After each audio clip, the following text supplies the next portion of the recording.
Hey guys, in this video I'm going to show you my top 10 favorite Splinterlands tools that every Splinterlands player should know and use. So the first one is the regular Splinterlands website. You should know this because this is where you start from. But in case you didn't know, they also have an app where you can play the game on the go. You can do your battles and everything. The app needs to be updated because you can't see your SPS, or you can't. It's not as you can't use it as much as the website. Okay, so let's start here. You can do all these things. Okay, and the next tool that not a good amount of people know about is Monster Market. The reason I like this is because you get cash back. Meaning when you buy a card, you get a little bit of your money back from here. So they share 60% of their revenue when you buy a card. I'll do an example. Yeah, so this is where I like to buy most of my cards on Monster Market, because if you buy it on the regular Splinterlands website, you won't get that cash back. Uh, so I don't know why you would buy it here when you can buy it here, and sometimes there's cards on here that aren't listed. It could also have the 4% cut, and that's where you can buy it for way cheaper than here.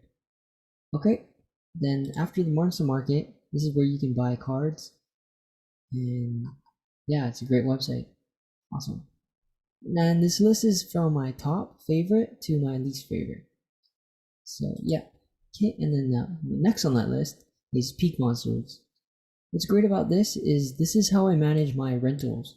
So if you go to own cards, you can look at how much your cards are renting for at the moment out of how much they're listed at, and those cards aren't being rented out by other people. Okay, and what you can also do here is you can sell your cards. So what I'll quickly do is take this card off the rental market.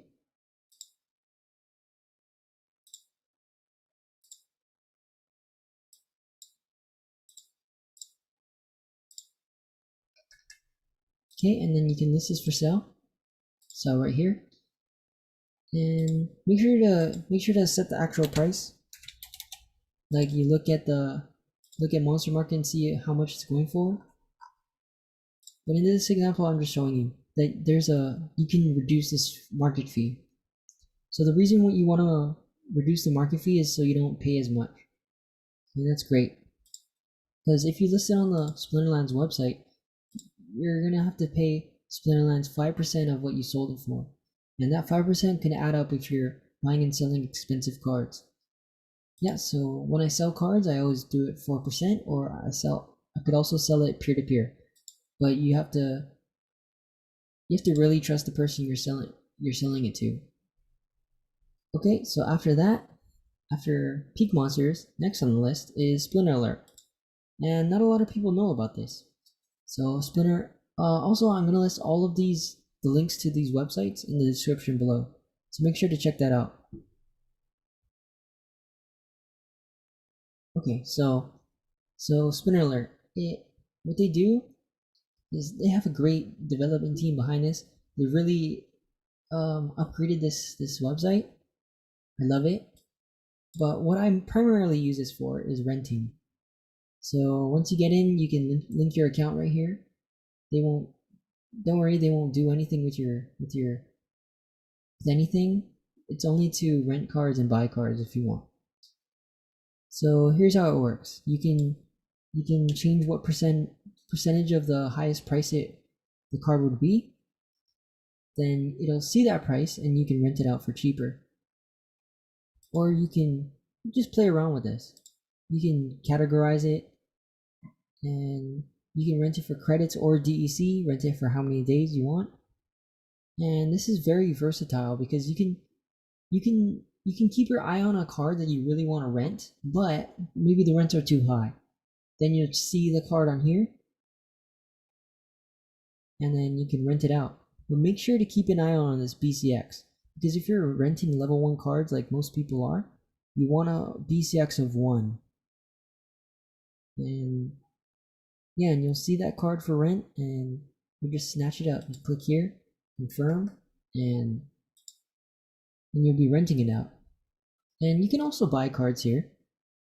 But what you can do, but you should really support the team that work on this website, because they're great people. What you can do is you can check out the price differences here, and you can go, oh, there's a chain spinner right now for selling for 32.323. You go to, okay, it's gone. So I guess it's faster to buy it here. But what I used to do is, you see the price here, you could quickly go on Monster Market, type in that name, and get that cash back, because Splinter Alert, they don't have that cash back when you buy a card. And I don't think they would do that, because yeah, I don't want to get into that. Okay, this is great for buying and renting cards. Okay, so that's Splinter Alert. Okay, so the next on this list is Splinter Tools. What's great about this is this greatly improves your gameplay. You can see your team here. I talked about this in another video, so I'm not gonna go in depth, but a lot has changed on this website since the last time I made a video on it, and so I'll talk about those changes. So you put your name in here, your username for your Splinterlands name right here. Then any recent battles that you've done, it'll show up here because it's on the blockchain. And you can see your opponent's team and your team. So if you click train here, you can see what cards your opponent picked. And right here is the cards that you picked. And what's great about this is, if you lost, let me go to a losing example. If you lost, you can go ahead and clear your team and click what cards you want in your deck, in your thing, and then you can test it right here. You can see the percentage on what card, like what the battle outcome is. But what's great about this is that this is a new feature that they added, is that you can enable all cards. So cards that you didn't have access to, like nobody has this guy.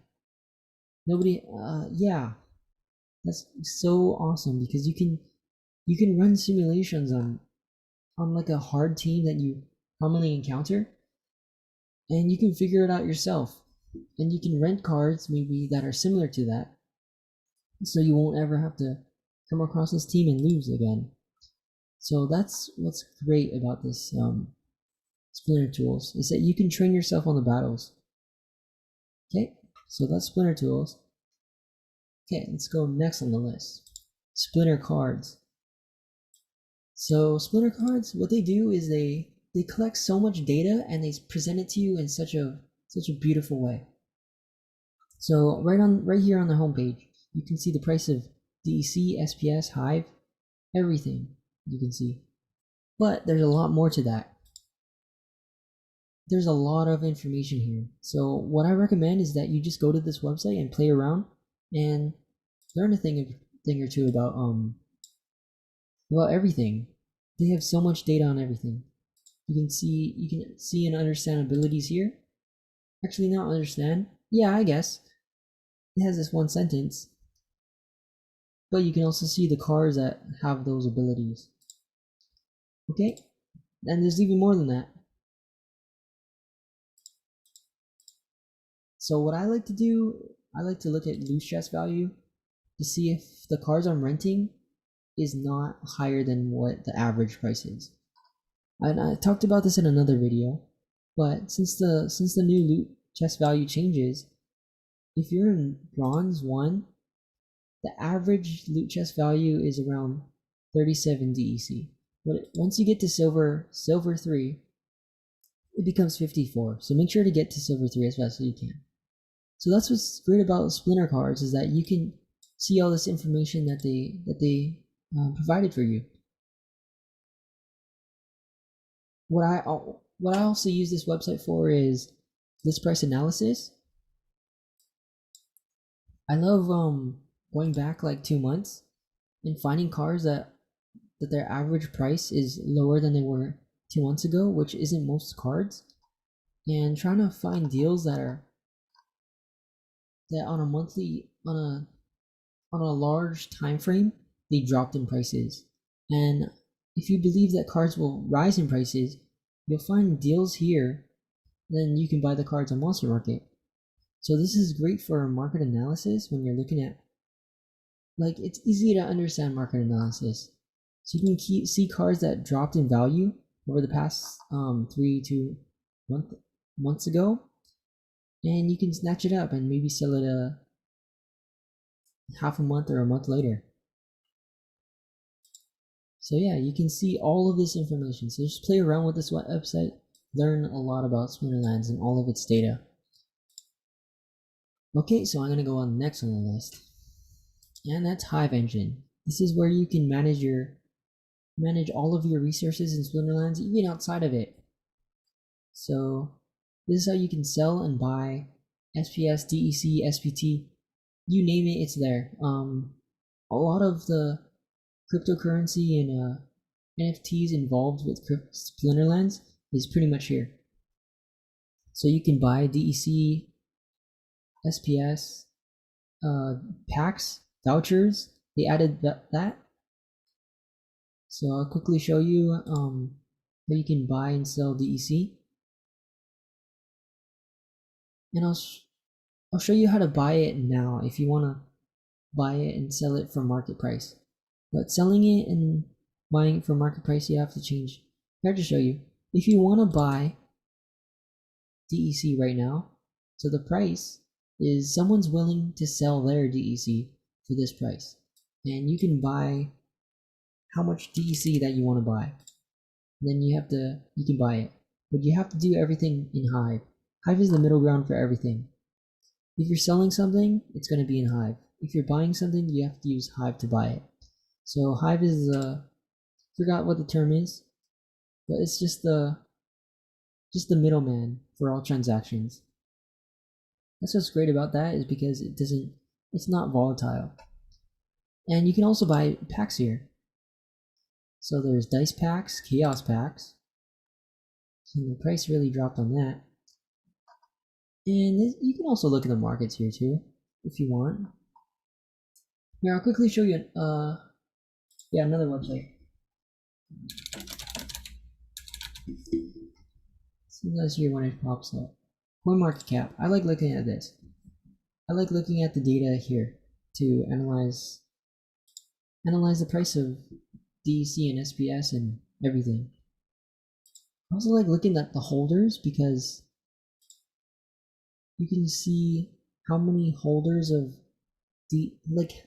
I think this, correct me if I'm wrong, how many players are in Splinterlands, because the players or bots are holding DEC. We can see here that a lot of people joined around, slowly joined, and then the numbers are tapering slowly, staying still, I guess. But yeah, I don't know if that's right. But yeah, those are the holders of DEC. And you can also look at the prices of DEC throughout that time. Okay, so Hive Engine is where I buy and sell SPS and DEC, if you can't do that peer-to-peer. Okay, so what's next on the list is something that not a lot of people do, is that they don't get involved with the Splinterlands community. And to get involved, you can do that by either watching Twitch or watching YouTube. And what I used to do is I watched a lot of YouTube and got to know a lot of people.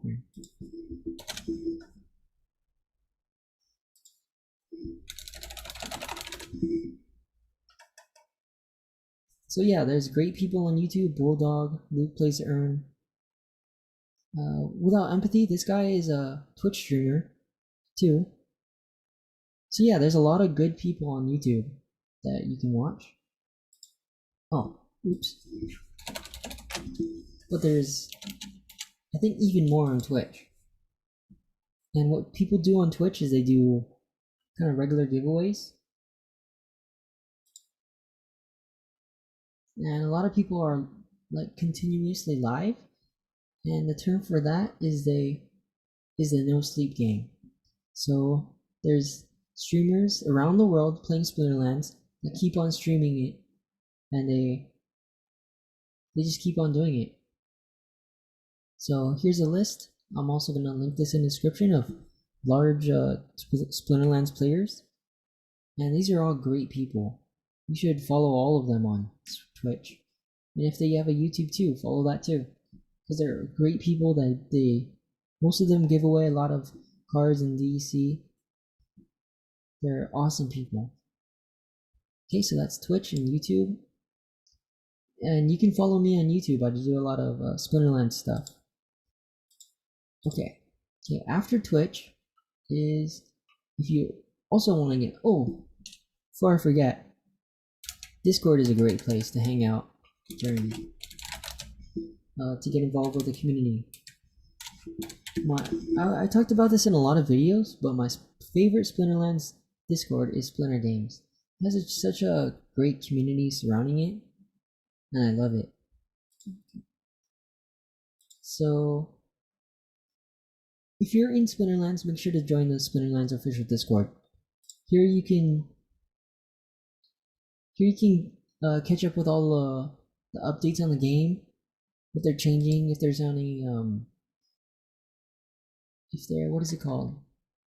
If the server crashes and they have to turn it off or something, and the game is not working right now, they'll let you know here that they're working on it and stuff. But there's also so many channels where people talk with each other and collaborate on anything: the market prices, the market issues, gameplay, strategies, you name it about the game, it's there. So this is how you can get to know people and get involved with the community. Awesome place here on Splinterlands, the official Discord. And then there's branches of this main Discord. Splinterlands lore. If you like learning about the Splinterlands game, there's every Sunday at around 2 to 3 o'clock for my time on HST time. I don't know what it is on yours, but they do Splinterlands lore quiz where everyone can get the right answers and stuff, and then they give away cards in DEC and SPS. So that's great and awesome if you like learning about the Splinterlands lore, because it's very extensive, and the writers on Splinterlands they're awesome writers and great storytellers. Okay. Oh, and Monster Market also has a Discord too. This is similar to the, what is it called? Splinter Alert. However, they only do 10% or more prices. They'll let you know on this market feed, which is primarily what I use the Monster Market Discord for. If I'm already on Discord and I see some price changes, then I can quickly snatch up the card here. So whenever there's prices that are lower than the lowest 10% of cards, they'll put it here. But on Splinter Alert, you can actually customize the percentage, and you can also narrow it down to a card that, not a specific card, but you can narrow it down close to what the card is. That's pretty close enough. This is my guild's Discord.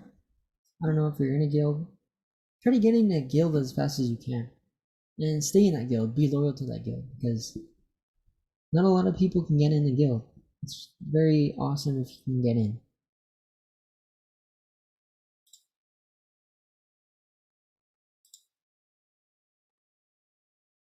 Yeah, okay.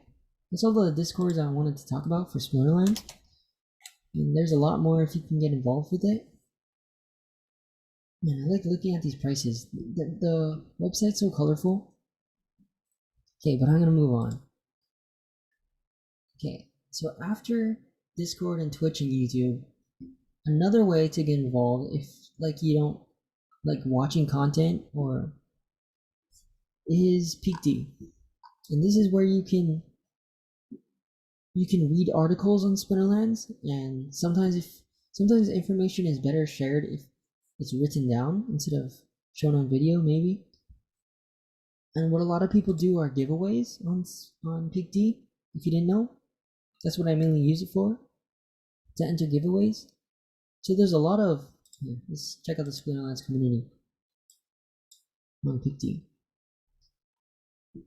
And this is where you can read the latest articles on Splinterlands. So there's new information here every day. So yeah, you can always learn on PicD, get involved with the community and stuff. Okay, that's a nice drawing. And you can also like things. Yeah, it's a great place to learn more about the community and really get involved. Okay, what else? Oh, okay, so now last on my list is I like checking this out fairly frequently. This website, I don't know who's behind it, but if I find out, I'll let you know in like the description or comments or something. But what they did is they compiled all of the reward cards in the game.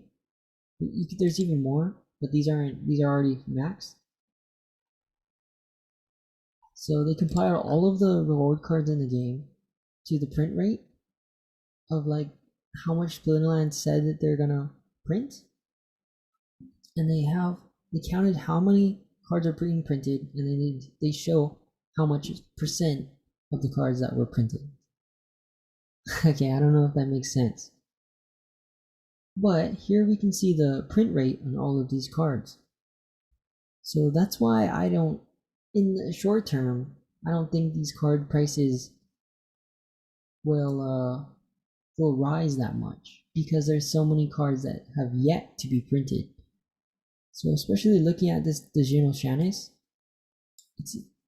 there's 11% of all of the cards being passed out in daily chests and stuff.